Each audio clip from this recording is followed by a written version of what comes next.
Hello, everybody. Thank you for joining us today. It's Wednesday, August 4th, 2021, and this is Helen with ADU1, ready to give another multifamily ADU presentation regarding the new California state laws for adding ADUs to your multifamily property. We'll also get into a little bit of details regarding single family homes, but it is primarily about multifamily ADUs, the new laws in California, and how many ADUs you can add to your property, where they could go, and those types of things. If you have any questions during the webinar, feel free to ask them in the chat. I will get to them after the main presentation. So if you have any specific questions or general or anything about your property, just let me know in the chat. If we are unable to get to your questions or they're very specific to your property, feel free to give us a call or email us or contact us through our website, and we will get back to you. So before we begin, my name is Helen. I'm with ADU1. We're a division of Retrofit One and Repipe One Restoration. We've been serving the multifamily and HOA community for almost a decade now. We do all sorts of construction, reconstruction, rehabilitation, water damage restoration, flood damage, mold detection, as well as seismic retrofitting for multifamily tuck under parking areas throughout California. We've done projects in Oakland, Berkeley, and of course SoCal, where our headquarters are located in Los Angeles. So we will be getting, again, as mentioned, just about ADUs today. And any questions, feel free to type them into the chat. All right, so let's begin.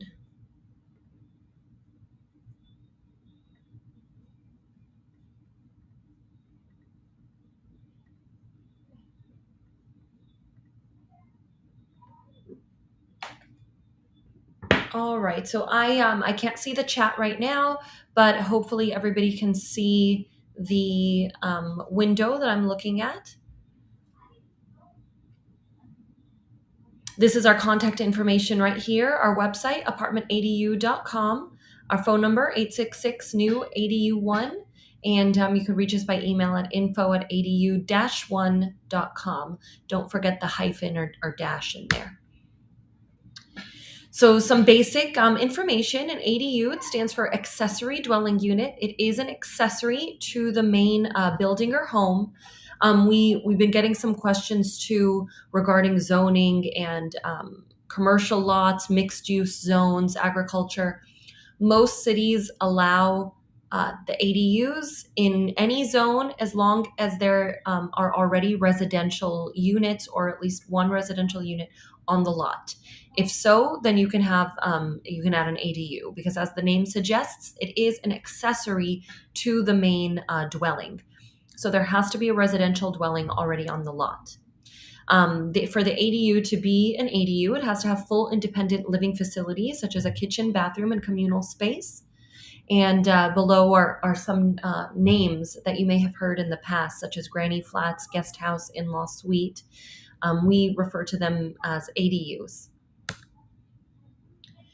The ADUs are primarily used for, home additions, adding square footage, having private space for family, especially for elderly family member that's going to be living with you, or even adult children if they need a private space while they're in school or just starting a job or whatever your family's reasons are. What we mainly focus on is rental income and really maximizing the rental income from your ADUs. We will show you all the options you could do, of course, within what's feasible, what's within your ordinance. We'll give you kind of a breakdown of market analysis for how many bedrooms, size, and so forth, so we can really help you maximize your rental income for the ADU and increase your general monthly income for your whole building. There's two types of ADUs that you can do under the state law, attached and detached. For multifamily properties, attached primarily refer to internal conversions rather than building a new structure and attaching it to the building. For apartment buildings, no city really wants you to add square footage to your existing property. So only if there's space that's already there, like tuck under parking or a storage room or an attached garage, they allow you to convert those spaces for attached ADUs. For single family homes, like you can see in this photo, the room on the left is the attached ADU, which was once an attached garage. It has since been converted. And you can do that for a multifamily property as well. However, something different for single family homes, you can do new construction, ground up construction that's attached to the home, basically, as a new structure, expansion or addition to the home. Multifamily properties, you cannot do that. For single family homes, you can also build on top of your garages if your zoning allows for that height. You can do the addition there on top of a garage. For detached, for both single family and multifamily properties, you can do conversions for detached garages, detached carports, detached storage room. You can convert those rooms, or you can do brand new ground up construction on available space on the lot, the yard, the land. Here's an example of a detached ADU, not connected to any of the existing main primary structure.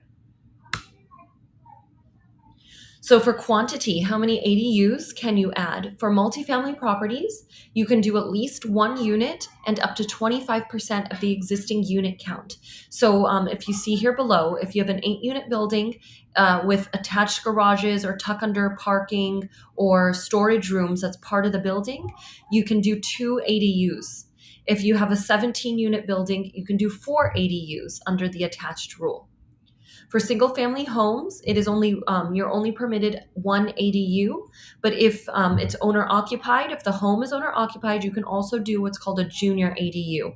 Those are limited to 500 square feet and must be part of the internal home. It cannot be detached. It cannot be a conversion of a detached garage or carport. It can't be a new addition or anything like that. It has to be part of the main house, and you're limited to 500 square feet. And as mentioned, the owner of the home must reside in either the home or the junior ADU.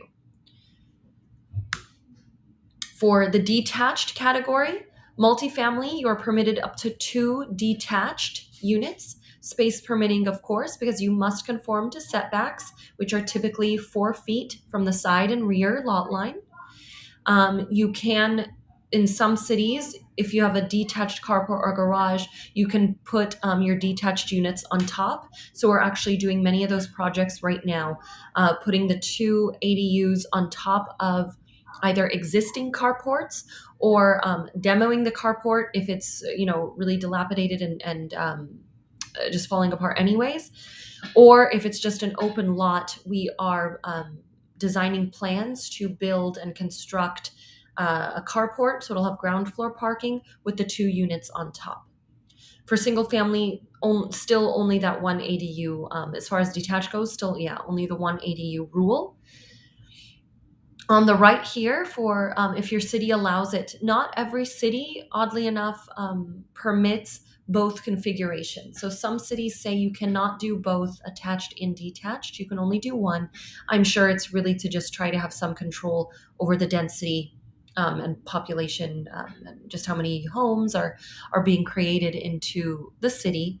So some areas such as Long Beach, Santa Clarita, Glendale, they require you only to pick one configuration. Glendale and West Hollywood also only allow 1 story, so you cannot put ADUs on top of garages or carports.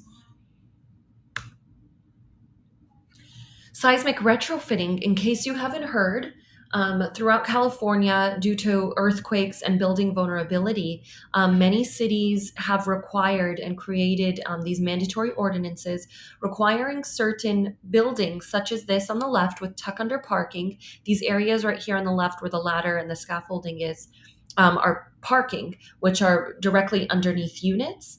In cases of large earthquakes, these buildings have been very vulnerable, weak, have collapsed. A lot of people passed away, lots of damage to the buildings. And for the past few years, many cities throughout California have been requiring that buildings such as this do seismic retrofitting.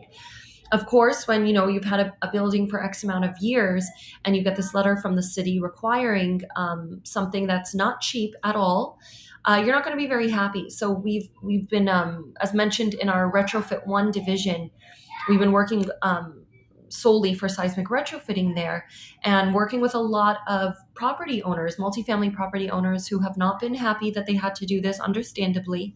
But of course we have to. There are, lives at stake here. But something that's really awesome is that with the new ADU law that came last year in 2020, in case I didn't mention it before, we're actually able to combine the seismic retrofitting requirements with building these ADUs all at the same time. And the next few slides will show you how it's incorporated. So here's just kind of a little rendering to show these red beams here are what this moment frame, or it could just be the two individual columns, kind of embedded within the walls and enclosure of the ADU. This property owner wanted to see kind of a 3D rendering of what it would look like. And so this is showing the retrofitting elements still doing exactly as they should and where they should go. All inspections are done before, of course, everything's covered to make sure it's meeting your seismic retrofit requirements. But at the same time, you're incorporating it with the new structure of your units. So you're kind of getting it all at once, getting all of your requirements done, as well as now adding income, adding units, and increasing the value of your property altogether. Whereas seismic retrofitting alone, of course, safety, which is invaluable, but monetarily, you at least don't lose money if your building collapses later. But at the same time, there's no ROI or monthly income being generated from seismic retrofitting that you're getting with your ADUs and the new rent. Here's another example of a column being embedded within this ADU. That's one unit attached, and it's also showing two new detached ADUs, basically a duplex being built on this other space on the land. So here's some current projects we're working on. Right here is a 360 square foot ADU on top of a carport.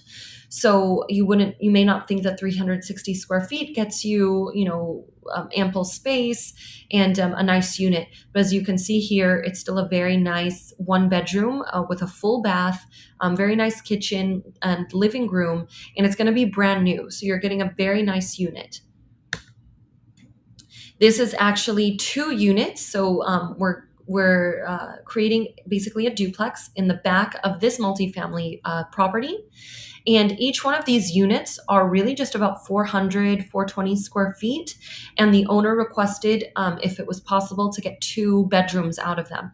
And as you can see here, yes, we can.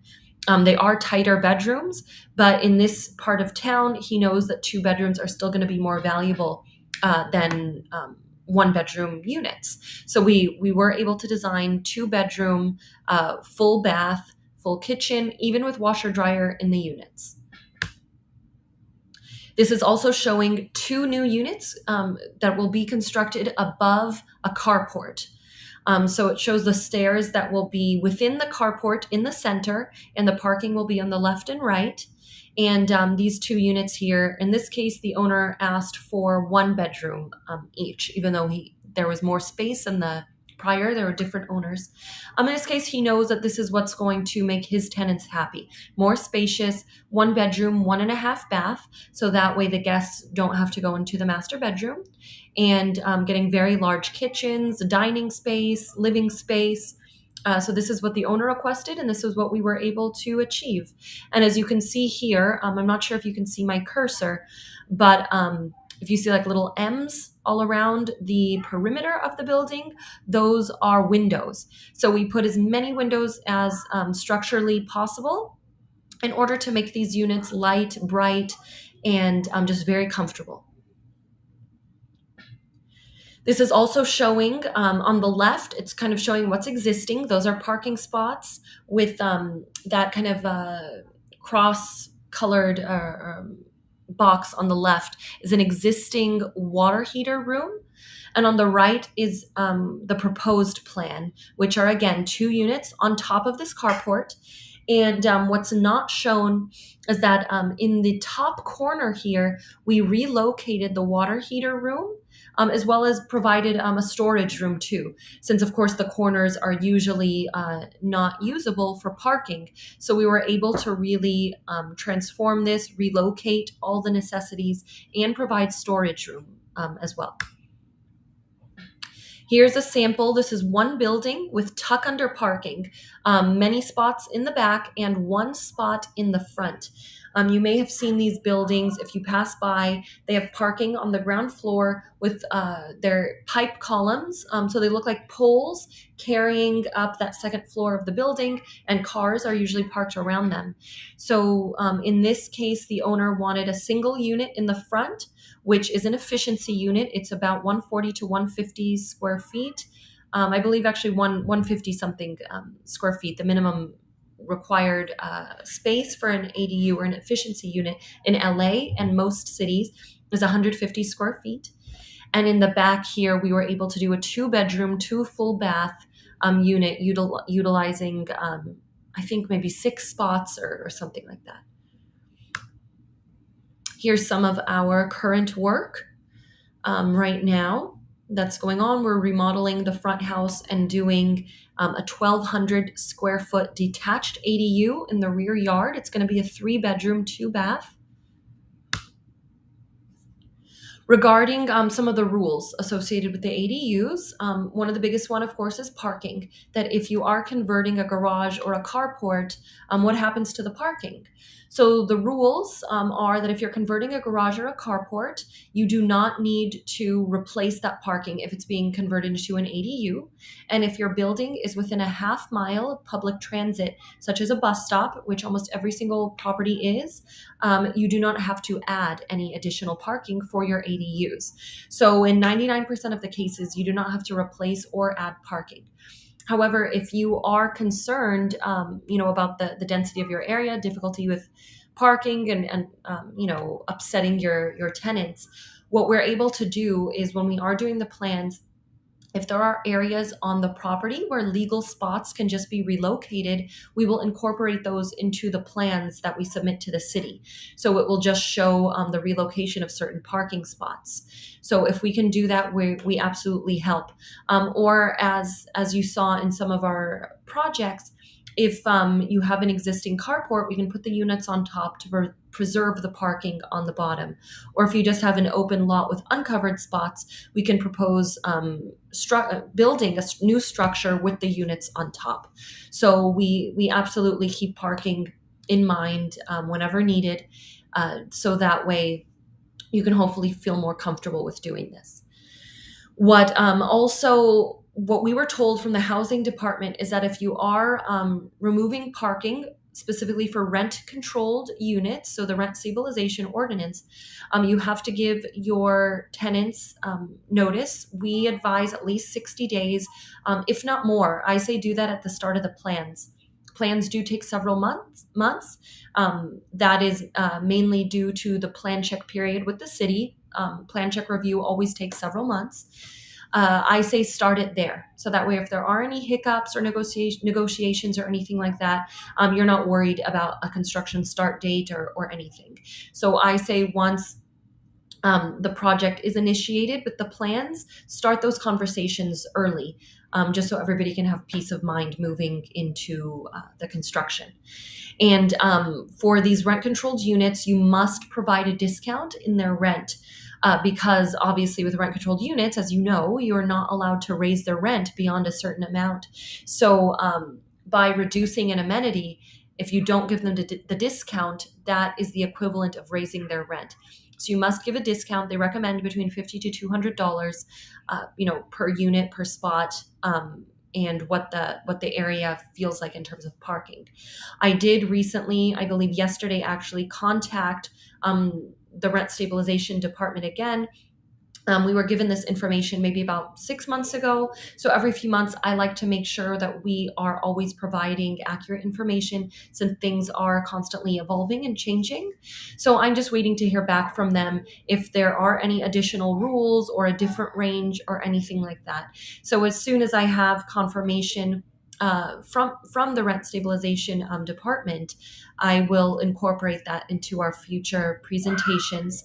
So that way we are always providing and suggesting correct information too.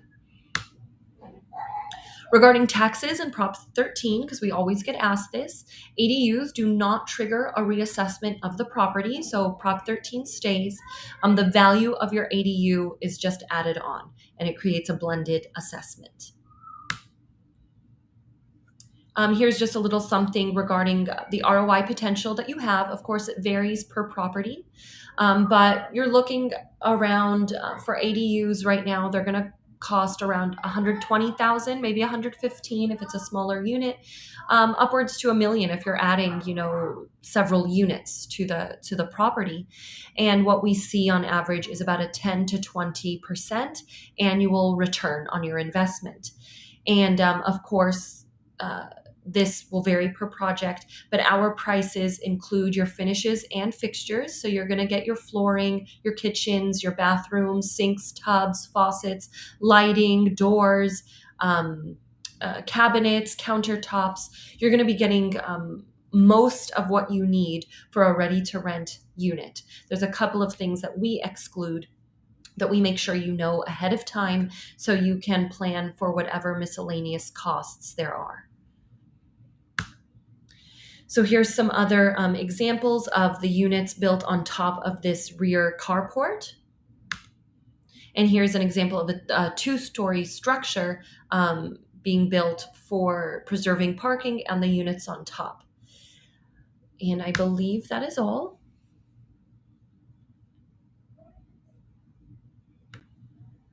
So that's all as far as the rules go and everything like that.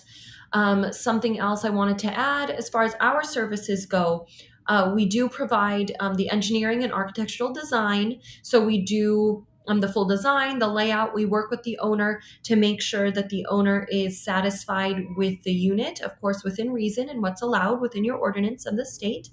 And that's what gets submitted to the city.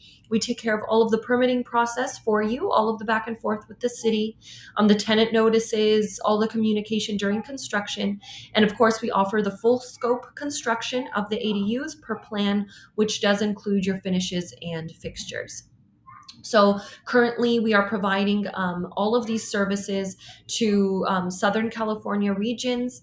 If we do not offer construction in your area, we do still provide the engineering and architectural services to most parts throughout California. So if you have any additional questions, feel free to reach us. You can call us at 866 new ADU1. That's 866-639-2381. You can email me at info@ADU-1, info@ADU-1. And if you have, or reach us at our website, apartmentadu.com. There is something I want to see if I can access right now. We actually just started one of our, let me see here. Let me see if I can show you guys one more video. Yeah, I'm going to share the screen again. Let me see.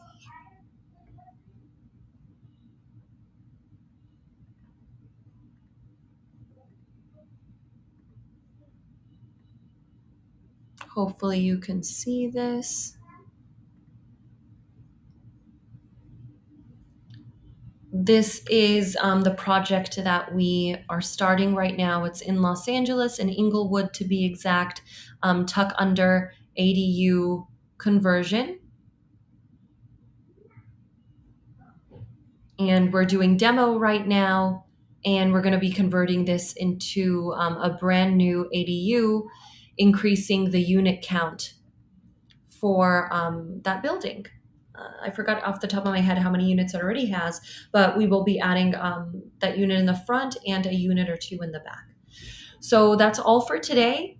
If you have any further questions, you can reach us directly and we're happy to help.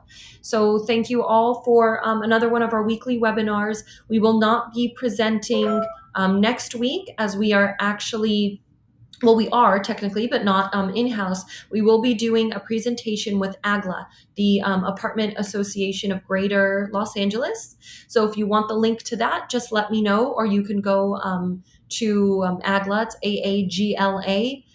I think it's .org, maybe something like that. But you can just Google AGLA, AAGLA, and you can register for our live webinar that will be next Friday, the 13th. So hope to see you there, and reach us if you have any additional questions for your ADUs. All right. Thank you, everybody.